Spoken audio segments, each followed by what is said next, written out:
A violência doméstica acarreta a perda automática da guarda de uma criança ou de um adolescente?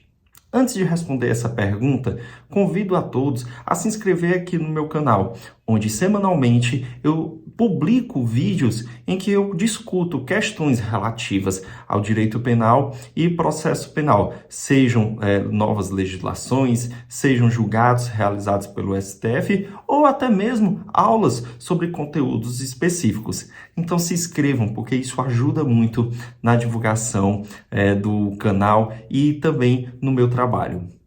Voltando aqui à pergunta, será que realmente é possível a perda automática da guarda quando existe uma violência doméstica?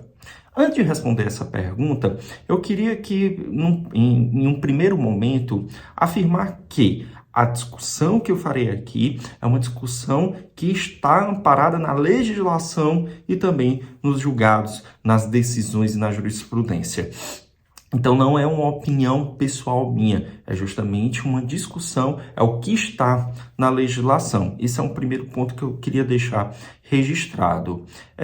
E para responder essa pergunta, também é importante que primeiro a gente entenda o que é uma violência doméstica. Quando a gente vai até a Lei 11.340 de 2006, que é a Lei Maria da Penha, lá ele elenca diversas modalidades de violência. Na verdade, ele elenca 5 tipos de violência que estão dispostos lá no artigo 7º. Quais são elas? A violência física, que é a mais comum e que a gente associa rapidamente, né? Sempre quando a gente pensa numa violência, a gente pensa que ela é aquela física quando a pessoa ela sofre uma agressão, mas ela não é...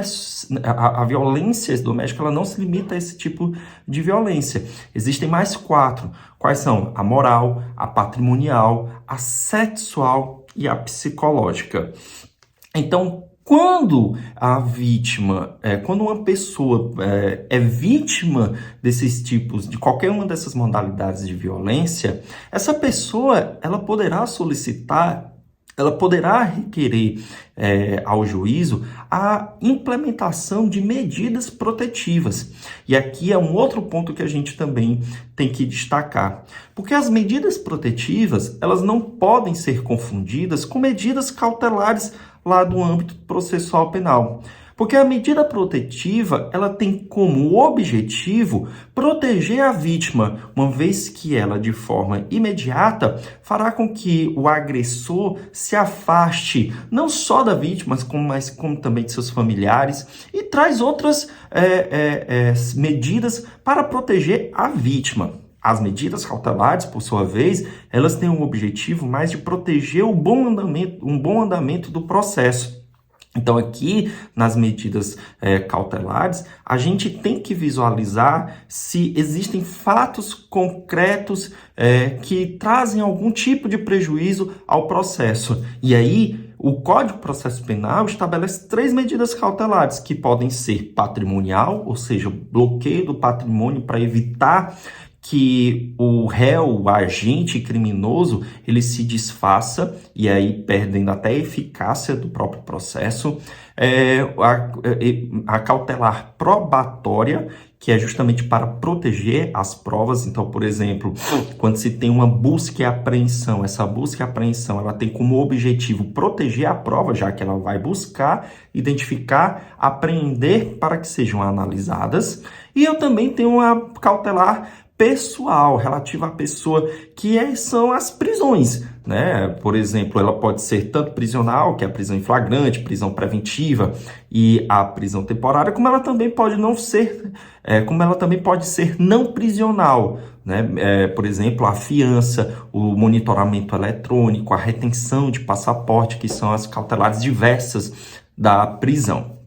Então, as cautelares, elas objetivam proteger o bom andamento do processo, tanto que tem que se observar muito o princípio da presunção de inocência. Já a medida protetiva, como ela tem o objetivo de proteger a vítima, ela tem que ser rapidamente concedida, rapidamente analisada.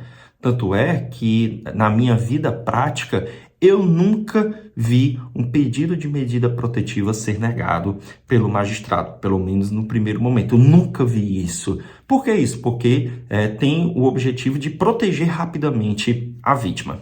Feito esses esclarecimentos iniciais, a gente tem que agora falar da Lei 14.713, que foi publicada no dia 30 de outubro de 2023.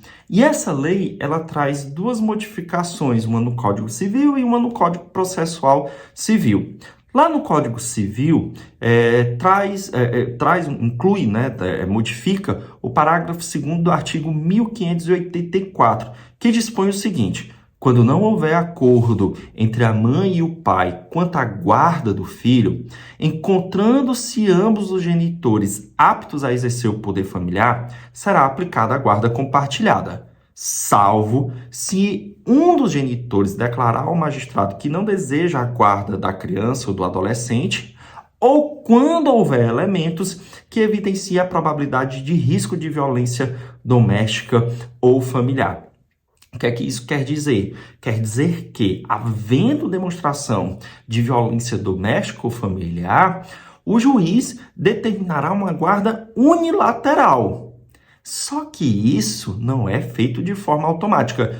Em outras palavras, não basta eu chegar e dizer há uma violência doméstica. Não, eu tenho que comprovar a existência de violência doméstica. E não sou eu, Rodolfo, que está dizendo. Quem dispõe sobre isso é o Código de Processo Civil, que inclui o artigo 699-A, que dispõe o seguinte: nas ações de guarda, antes de iniciada a audiência de mediação e conciliação, de que trata o artigo 695 deste Código, o juiz indagará às partes e ao Ministério Público se há risco de violência doméstica ou familiar, fixando o prazo de 5 dias para a apresentação de prova ou de indícios pertinentes. Olha só, se você afirma que há uma violência doméstica ou familiar, e essa afirmação ela é feita dentro do processo, abre-se um prazo de 5 dias para comprovar ou trazer elementos que demonstrem que existe esse tipo de violência. Então, veja que não basta afirmar, você tem que comprovar. E aí, pessoal, é interessante a gente verificar que talvez só a medida protetiva, só a apresentação da medida protetiva seja insuficiente para comprovar a existência de violência doméstica ou familiar. Até porque, como eu falei no começo, você solicitar, afirmar que foi ameaçado, afirmar que foi caluniado ou injuriado, isso já possibilita uma concessão de medida protetiva. Qual é o meu receio em relação a essa legislação? Qual é o meu receio em relação a essa lei? É que pode gerar um aumento indiscriminado de denúncias, de notícias relativas à violência doméstica, quando na verdade não existe. Então, pensemos na seguinte situação: uma mulher está se separando do marido e o casal possui um filho. A mulher quer a guarda unilateral, ela não quer dar de forma alguma, não quer possibilitar de forma alguma que o pai tenha acesso à criança. O que é que ela faz? Ela se utiliza dessa lei, vai até a delegacia da mulher e afirma que está sofrendo algum tipo de agressão, algum tipo de ameaça e dessa forma solicita a medida protetiva. Ao meu ver, isso não poderá ser utilizado, porque primeiro, a medida protetiva ela pode estar amparada em um fato inverídico. Então, há necessidade de um magistrado ele ter muita cautela em relação ao que expor, ao que está ali para ser julgado. Então, ele tem que ter muito cuidado, porque a denúncia, o mero fato de existir a medida protetiva, não quer dizer que o fato é verdadeiro. Então, o magistrado e também o Ministério Público tem que ter muita cautela, até porque pode-se estar diante de uma denunciação caluniosa.